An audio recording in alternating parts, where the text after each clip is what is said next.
Estamos en el departamento que es el cuarto departamento de Colombia con mayor pobreza energética, que es La Guajira.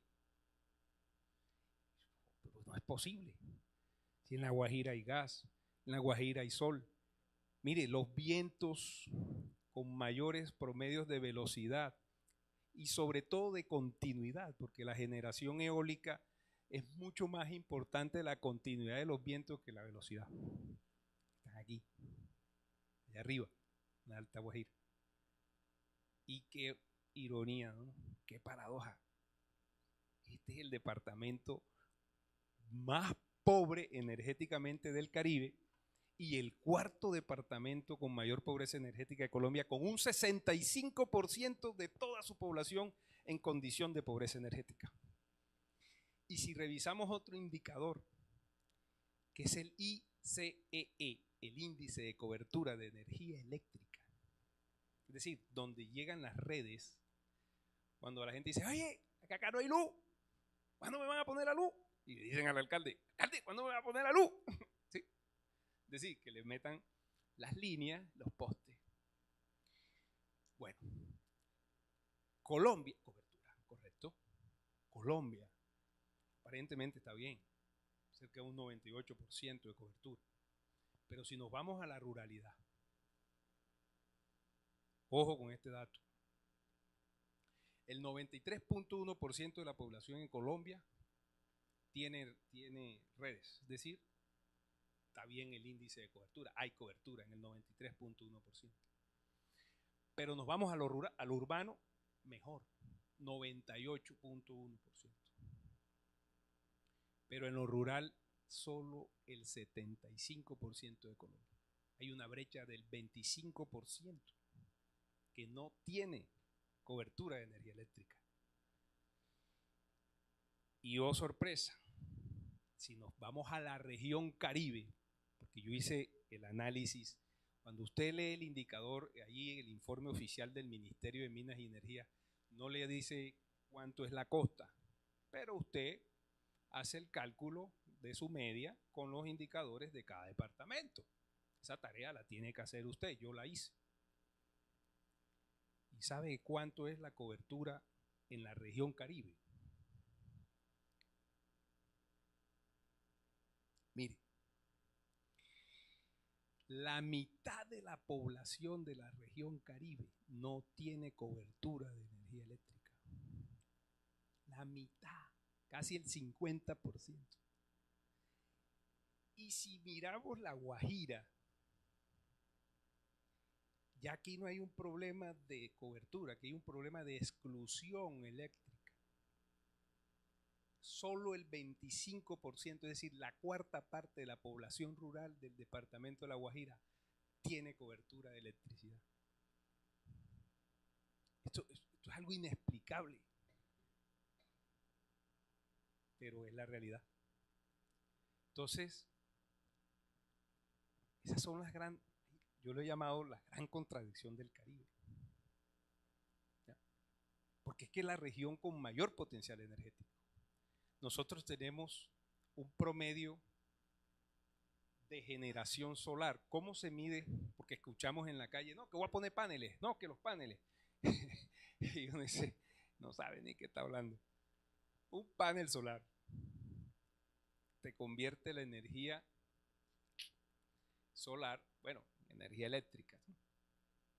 Y para mí es energía que yo la llamo artificial, porque no es generación sincrónica, no hay sincronismo, ¿sí? Y ahí estuvo la falla que recientemente, hace un año, ocurrió en España. Ustedes recuerdan el año pasado que España se apagó y se apagó Portugal.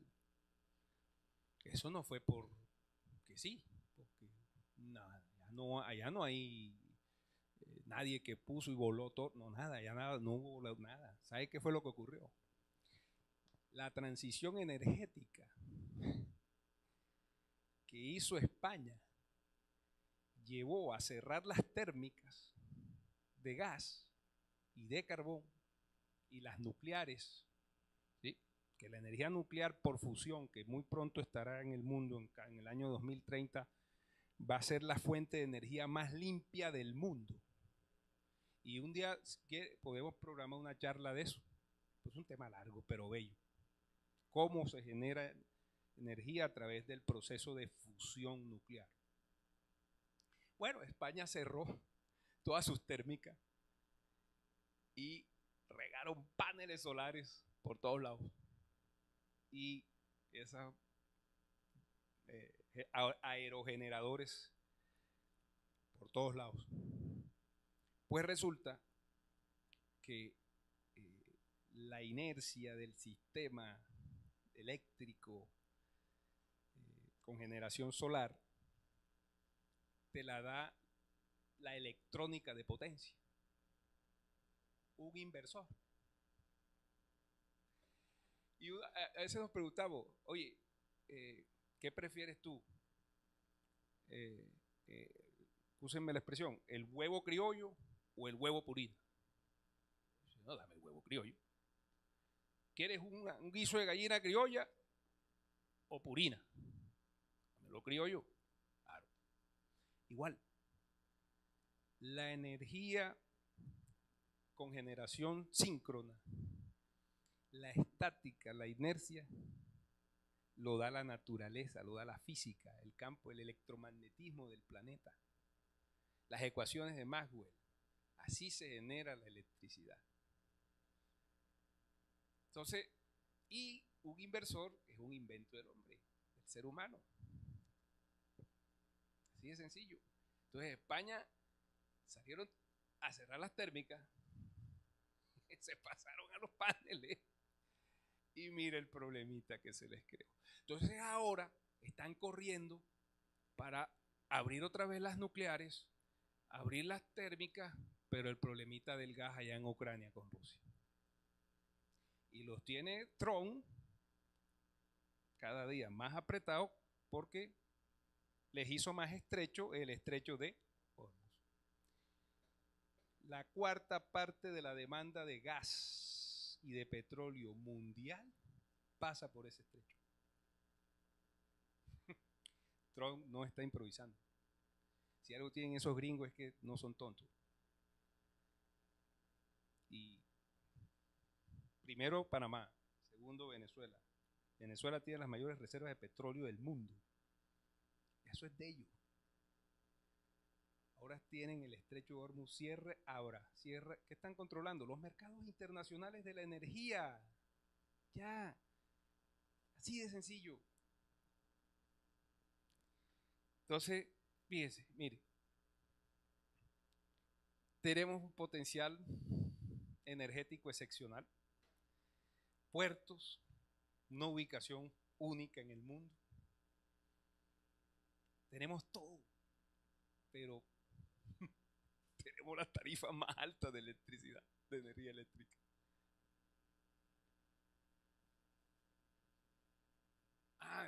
Y aquí ahí viene otra cosa, mire, a veces decimos, no, que es que si nosotros no generamos electricidad, resulta que la región Caribe, basado en los datos de XM es el operador oficial del Sistema Eléctrico Nacional, y él maneja el Centro Nacional de Despacho, maneja todo. XM es la autoridad que han querido acabarla. Para mí XM ha hecho muy bien la tarea. Si algo está bien, no lo cambies. ¿Para qué? Lo que está bien, déjalo. Tienes que cambiar lo que va mal. Entonces, mire, la demanda nacional de electricidad. Electricidad es energía eléctrica. Entonces, la electricidad, la demanda de electricidad en Colombia, según reporte de XM el año pasado, corte de 31 de diciembre, está alrededor de unos 82.000 gigawatts hora. Un gigavatio, todos conocemos que es un kilovatio hora. ¿Sí? Un megavatio hora son 1000 kilovatios hora. Y un gigavatio hora son 1000 megavatios hora. Entonces, y 1000 gigavatios es 1 tera. Entonces, el consumo, la demanda nacional estuvo alrededor de 82 teravatios hora. Bastante. Bastante. Entonces,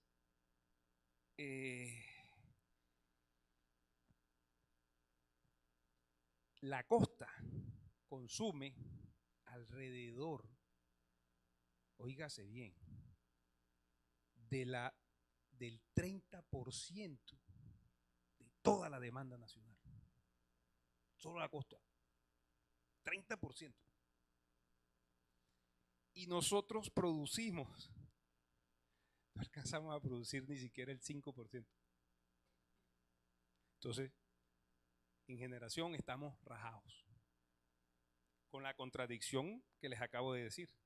O sea, somos una región rica en energía, pero pobres en tecnología y en inversión.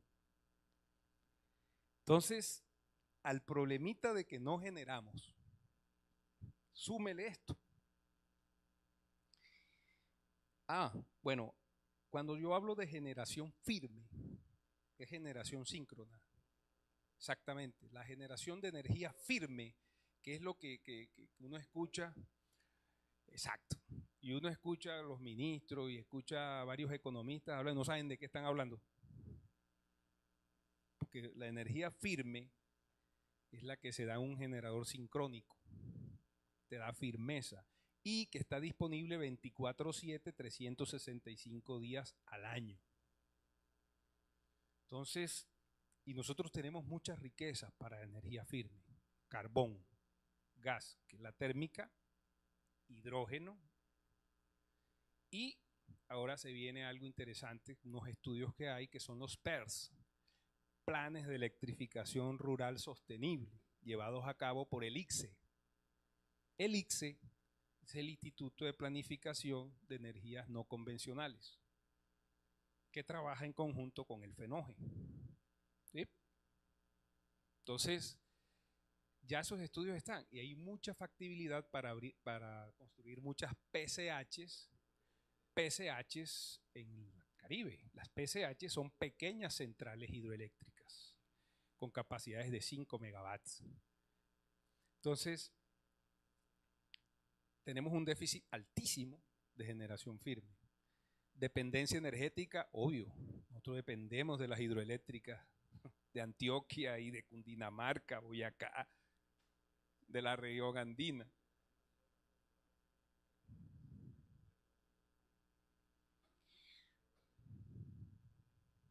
Bueno, ya ese es otro debate. Mire, tenemos que pagar costos altísimos de transmisión, porque nos toca traer la energía desde dónde.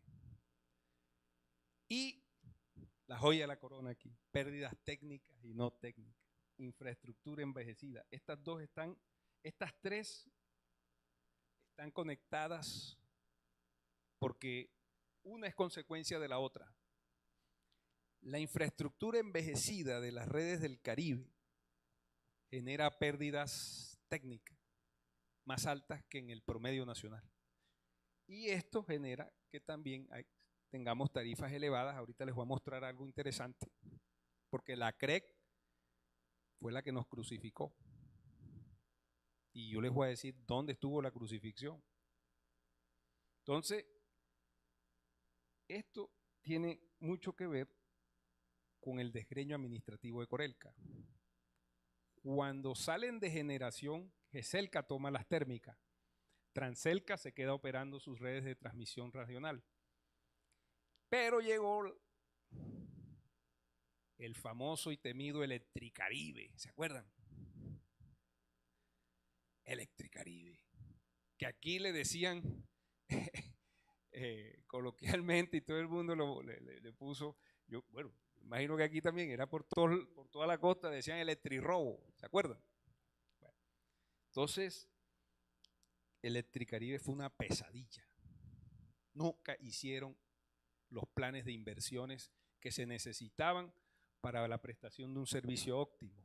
¿Y qué hicieron? ¿Sí? La plata no se sabe qué le hicieron. No se sabe. No se sabe. Entonces, y la gota que rebosó la copa fue, inclusive ese programa se llamó Plan 5 Caribe, y el Plan 5 Caribe fue cuando estuvo el doctor Amílcar Acosta Guajiro, de ministro de Minas y Energía, año 2016, segundo mandato de Juan Manuel Santos. El Plan 5 Caribe consistía en 5 billones de pesos para modernizar toda la infraestructura eléctrica del Caribe colombiano. Y en el sistema de distribución local, que le giraron cerca de 1 billón de pesos a Electricaribe, y cuando vino la auditoría de la Contraloría, siendo el Contralor General el doctor Edgardo Maya Villazón, oiga, la platica no apareció. Esa fue la gota que rebosó la copa y Santos libera enseguida la orden de intervención. Bueno, entonces, aquí tenemos el punto de quiebre, liquidación de Corelca, una asimetría territorial. ¿Quiénes conservaron y fortalecieron su capacidad? EPM, Grupo de Energía de Bogotá, en Cali. La región Caribe perdió integración y planeación. Corelca liquidada. ¿Quién terminó pagando los platos rotos? La crisis. El usuario. Y aquí sí les voy a hacer yo énfasis en lo siguiente. Aquí, esta grafiquita si quiero que la vean bien. Ustedes recuerdan en el año 2020, en plena pandemia, en el mes de enero, que la CREC nos dio un regalo que se llamó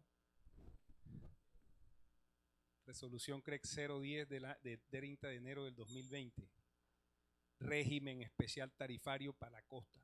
¿Se acuerdan de eso?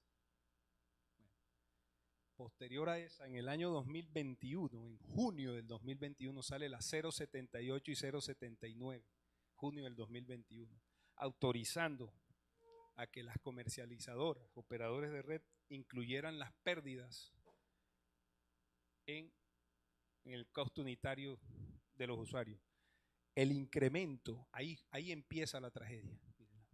Junio del 2021 veníamos con un kilovatio hora de 562.78 pesos kilovatio hora promedio en la costa.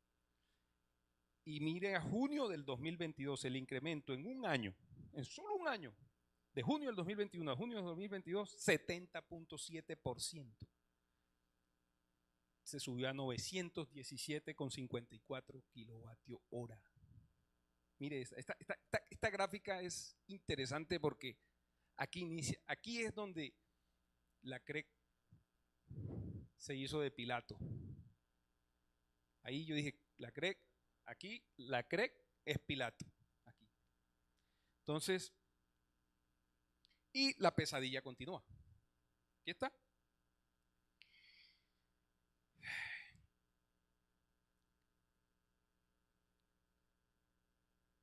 La transición energética. Bueno, necesitamos infraestructura, y yo siempre se lo he dicho al gobierno y a nuestros parlamentarios. ¿De qué sirve seguir construyendo parques solares, parques eólicos y inclusive autogeneración de pequeña escala? Porque el ministro ahora, pues, debido a que no tuvo éxito con su proyecto de ley de tarifas que radicó en el Congreso, que nos puso a trabajar en la Comisión de Energía como 1 mes, 2 meses para emitir unos conceptos, que logramos un consenso en la Comisión de Energía. Y le dijimos al ministro, mire, este fue el diagnóstico en cabeza del ingeniero Monroy y el líder de la comisión, el ingeniero Alpidio. Oiga, estudiamos 8 puntos que tenía el anteproyecto de ley. Y cuando sale el proyecto de ley para radicarlo al Congreso, en lugar de tenernos en cuenta, no nos tuvo en cuenta ni un artículo, pero adicionalmente eso le metió 6 más, se radicó 14 y no sabemos de dónde lo sacó, peor que los otros 8. Entonces yo aplaudo esta iniciativa ahora, de verdad, ingeniero Monroy, lo que acabo de ver con Jorge, que eso está avanzando.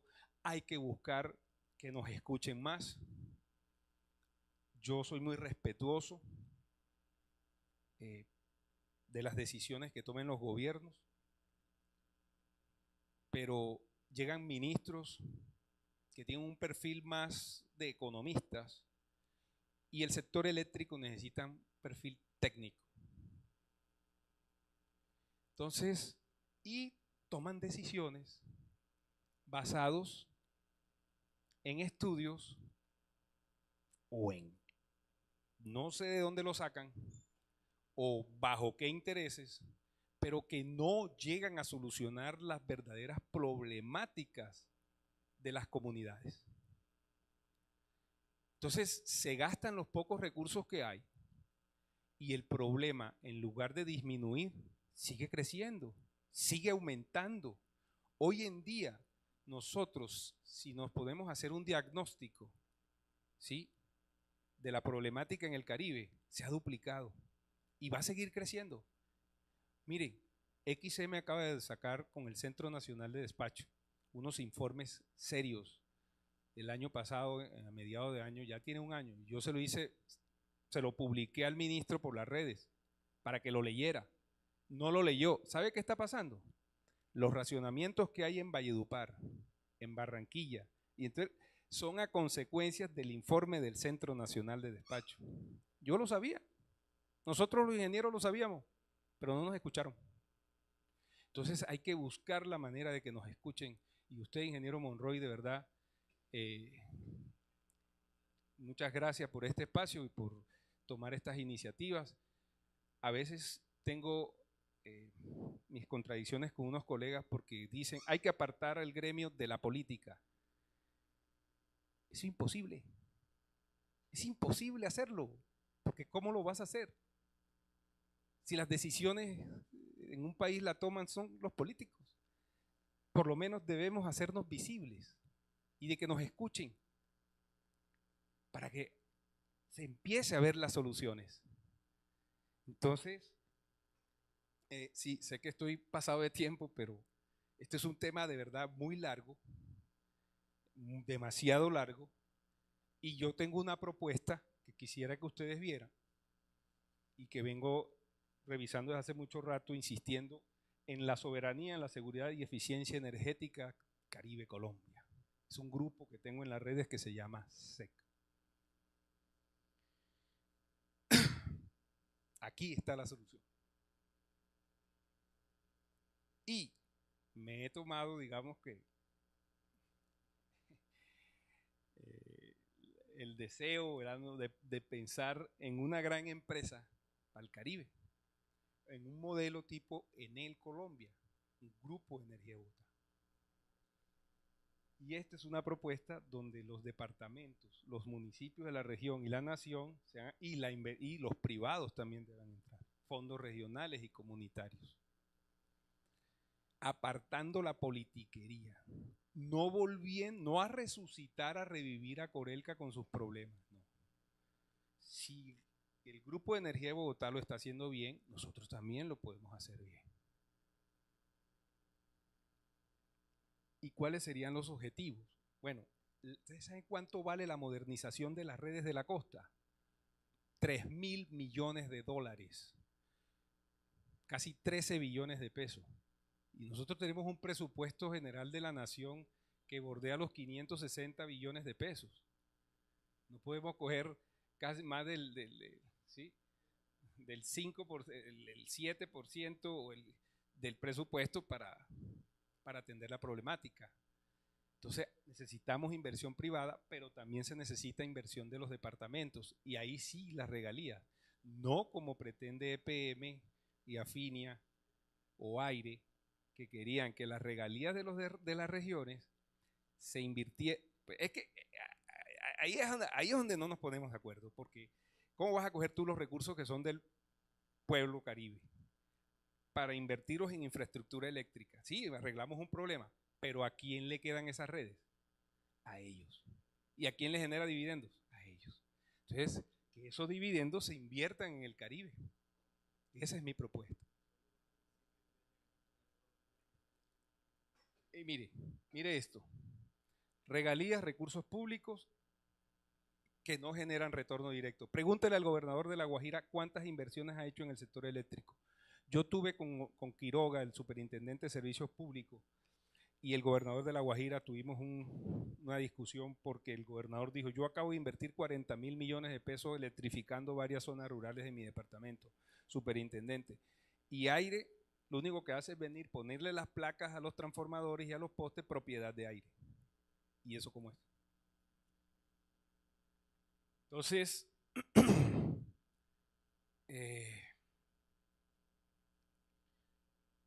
en esto hay que pensar en una reforma al marco regulatorio. Ley 142 y 143. Estos son unos artículos que yo cité que me parecen importantes que hay que reformar para poder pensar en la solución del problema. ¿Por qué reformar? Pues sencillo, hay que aliviar la pobreza energética, corregir asimetrías territoriales. Y este sería el modelo que yo propongo para solucionar la problemática. ¿Sí? Un modelo mixto, donde va el Estado con los privados. Y un mensaje final. El Caribe no pide privilegios, pide soberanía, seguridad y eficiencia energética, equilibrio territorial, infraestructura moderna, justicia tarifaria y desarrollo competitivo. Muchas gracias.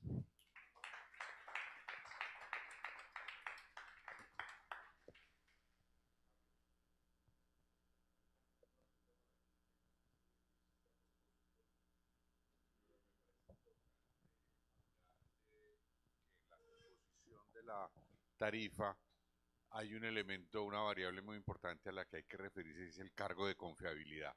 Me gustaría escuchar tu opinión sobre ella. Claro, claro, mire, ya me voy aquí. Bueno, la tarifa de electricidad en el país está estipulada por la CREC con un componente de generación, transporte que es transmisión, distribución, que son las redes de distribución local que hay en todas las calles de nuestras ciudades, las pérdidas, las restricciones y la comercialización. El cargo por confiabilidad es un cargo, ahí yo también digo, bueno, ¿en dónde lo incluye? Entonces, el cargo por confiabilidad lo incluyen en generación o lo incluyen en transmisión. Entonces, yo no entiendo por qué le llaman a eso CU, costo unitario. Para nosotros los ingenieros, el costo unitario es ver el desglose, ¿sí?, de un costo directo, los componentes, todo, herramientas, equipo, horas de trabajo de un obrero, el tornillo, lo mínimo, todo. Generación tiene una cantidad de componentes. Generación es un costo directo. Transmisión tiene otro costo directo.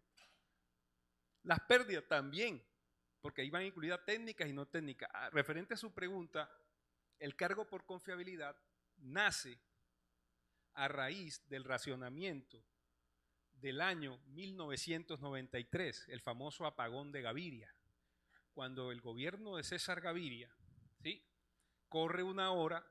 ¿Por qué? Por un fenómeno del Niño, que estamos a puertas de repetirlo ya a finales de este año. Y eso lo veníamos advirtiendo desde el año pasado. ¿Sí?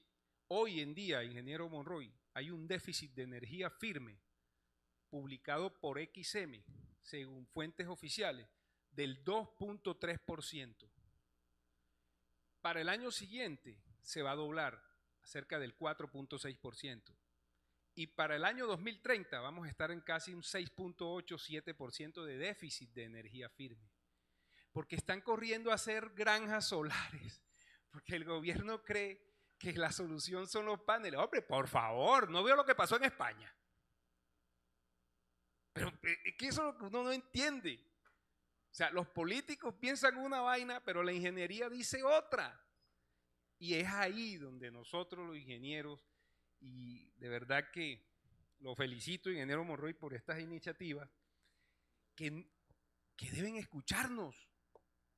Deben escucharnos. Entonces el ministro allá encerrado arma sus proyectos de ley y se los lleva al Congreso ¿Y qué encuentra usted en el Congreso? Vaya a la Comisión Quinta. Hay médicos, hay odontólogos, hay ganaderos, hay de todo, menos un ingeniero eléctrico.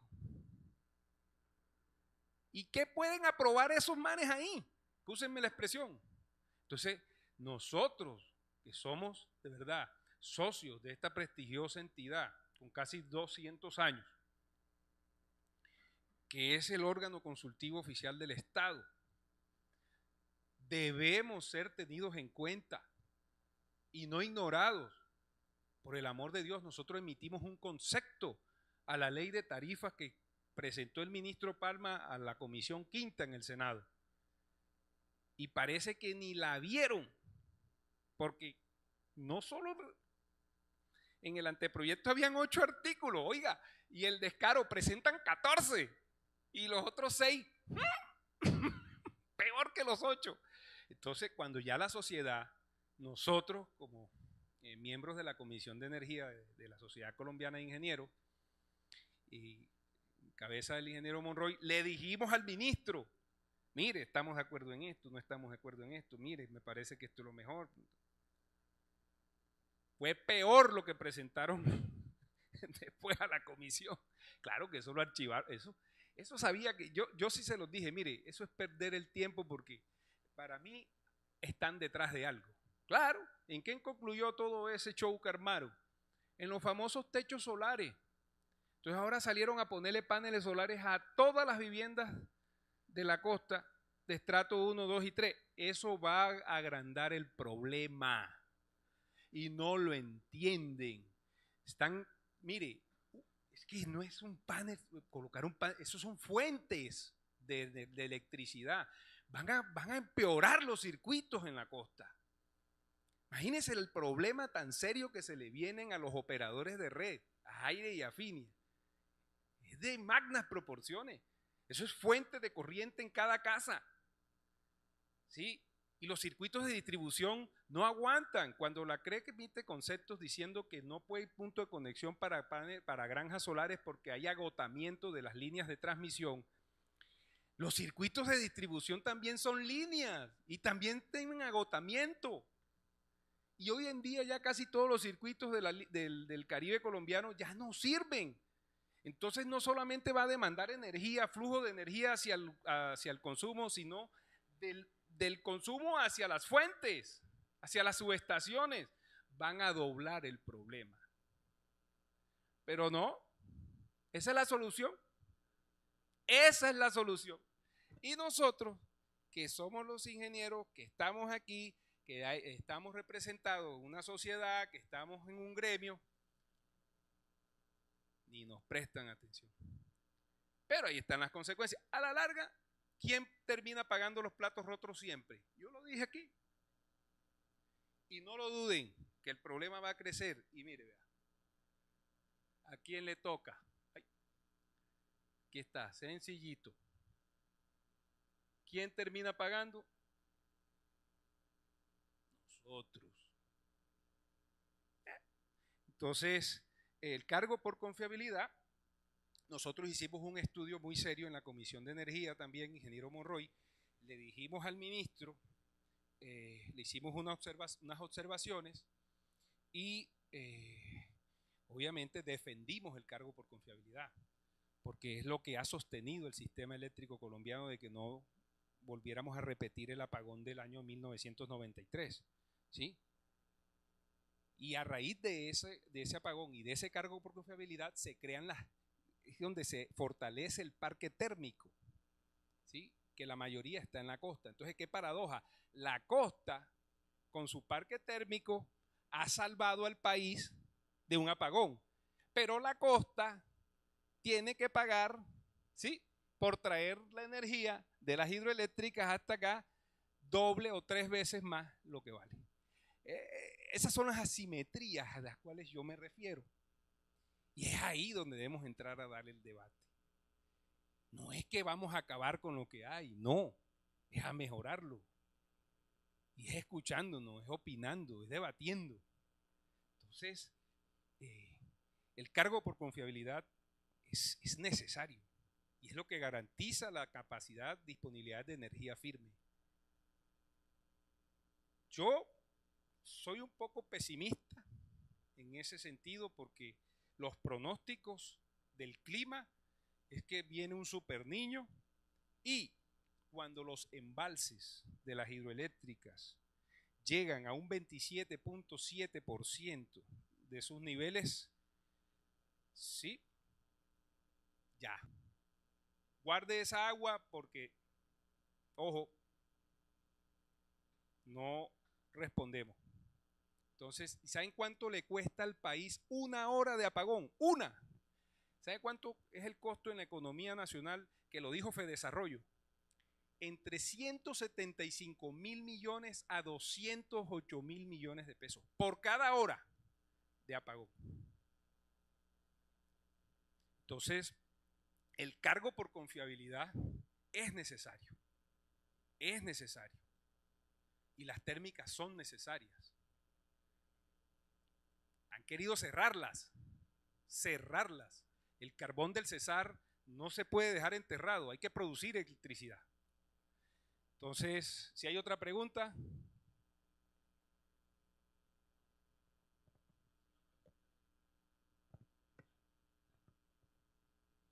Sí, un comentario concreto rápido. Bueno, mañana voy a tener la oportunidad de hablar un poco sobre también energías renovables. Qué bien que esto fue un buen abrebocas para poder hablar de energía hidrocinética y algo también de biogás, biomasa. Sin embargo, lo que quiero decir hoy para todos, porque no me gusta terminar el día con temas como tan apocalípticos, diría yo, y es, cada uno llevamos la idea, o lo tomamos por la parte negativa, el vaso medio lleno o medio vacío. Yo como lo veo, creo que hay una gran oportunidad que sigue después de elecciones.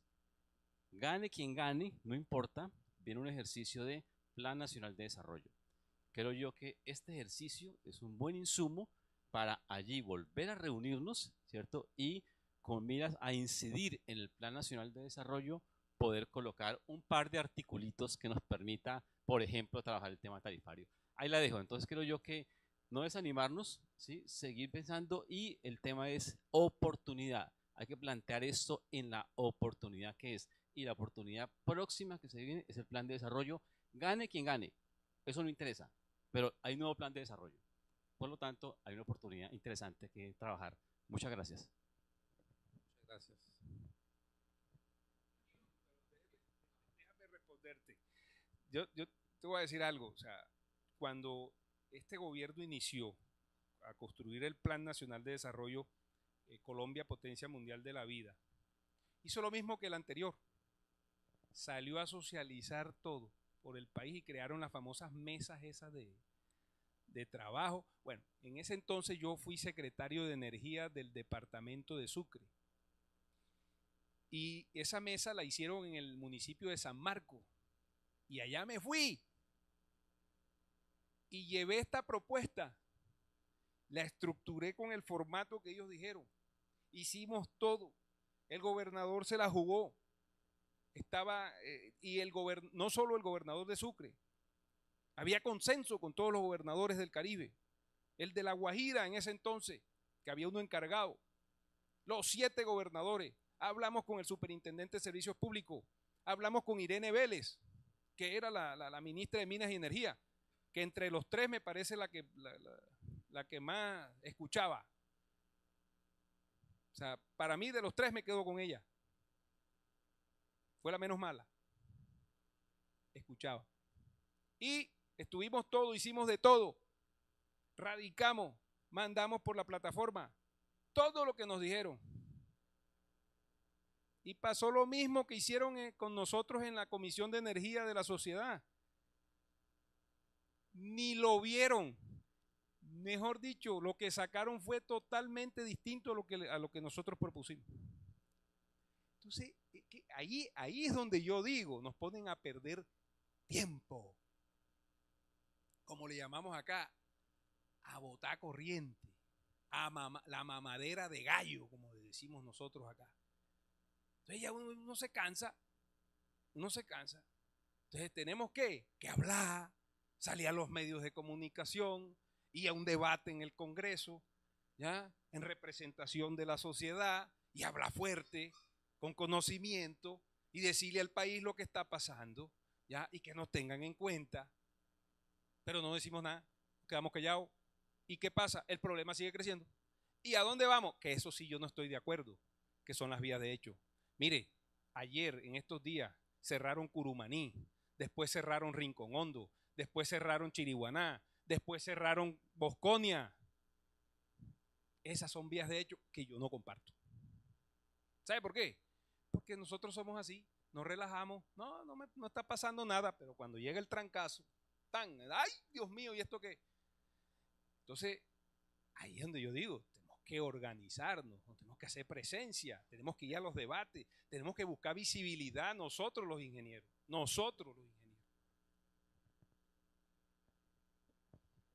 Bueno, yo tengo una pregunta concreta. Resulta y pasa que nosotros, escuchándote a ti, que tenemos que pagar el transporte porque las hidroeléctricas siempre están allá, pues en el centro del país. Aquí en San Juan del Cesar tenemos la represa del Cercado, que es una obra doble propósito para suministro de agua y generación de energía.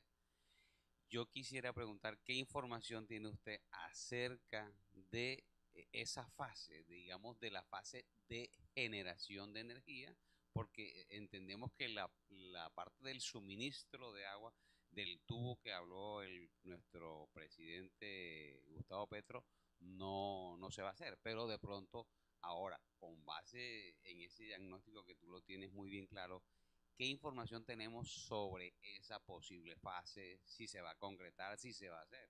Porque nos quedaría de película, ¿no? No me vayas a matar.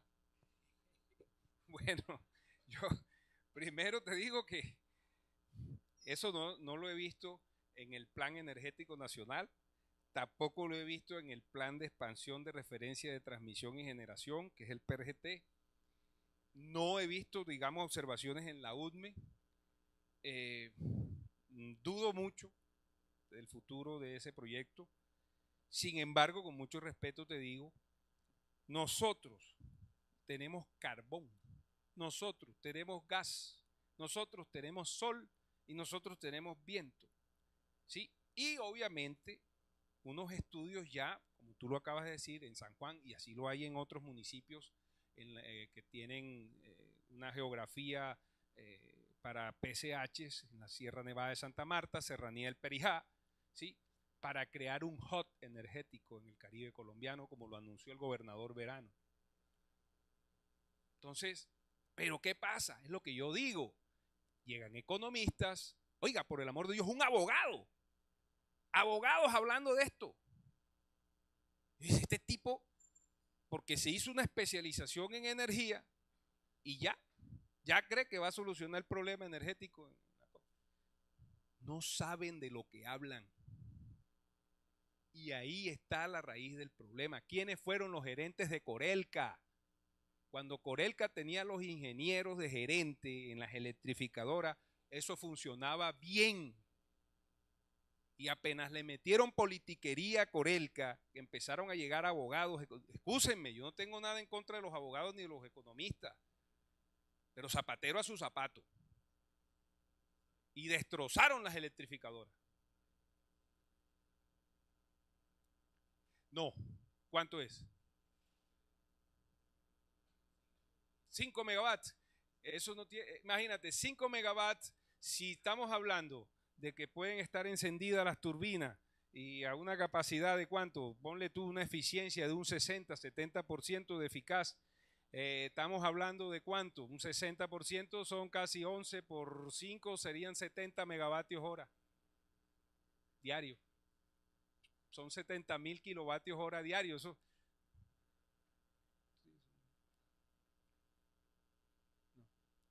Bueno, no sé, entonces ya muchas gracias nuevamente.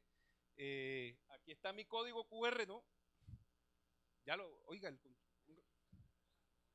está mi código QR, están mis datos, que necesite una asesoría, consultoría en energía, con mucho gusto, si quieren hacer una mini granja, si quieren mandar aire para el carajo, úsenme la expresión, o si quieren salirse de Afinia, o si están pensando, mire, los que están en el sector productivo, el sector empresarial e industrial, acaba de salir una resolución que es la 101099 del 18 de febrero del 2026, que habla de la autogeneración remota, ¿sí? Que tiene que ver con autogeneradores y productores marginales remotos. Eso es interesante, es muy interesante. Entonces, pero ahí hay un debate con la CREC porque ellos solamente están permitiendo negociar generación y comercialización. Transmisión, parece que hay muchos vacíos porque ¿cómo vas a pagar tu transmisión si no utilizas el sistema de transmisión nacional? Entonces es absurdo. Esas son las cosas que yo no estoy de acuerdo. Exacto, si tú estás conectado en el mismo circuito de distribución, ¿cómo vas a pagar transmisión? Por favor. Entonces, al César lo que es del César. ¿Ya? Bueno, muchas gracias, que Dios los bendiga. Gracias, ingeniero Monroy. Gracias, ingeniero Aroca. Hemos llegado al cierre del día, de este primer día del encuentro aquí en la región Caribe. Gracias a las ingenieras y a los ingenieros que hoy nos compartieron su conocimiento con bastante generosidad y rigor. A ustedes, los asistentes presenciales, y a nuestra audiencia a través de la red de YouTube, de la red de la Sociedad Colombiana de Ingenieros, agradecemos su presencia. Los invitamos a seguir las redes de la Sociedad Colombiana de Ingenieros y su página web, donde encontrarán información sobre todos nuestros eventos, publicaciones y convocatorias. La Sociedad Colombiana de Ingenieros, Casa de la Ingeniería Colombiana, les desea una feliz tarde y los esperamos el día de mañana en este auditorio a las 8:30 de la mañana. Muy buenas tardes.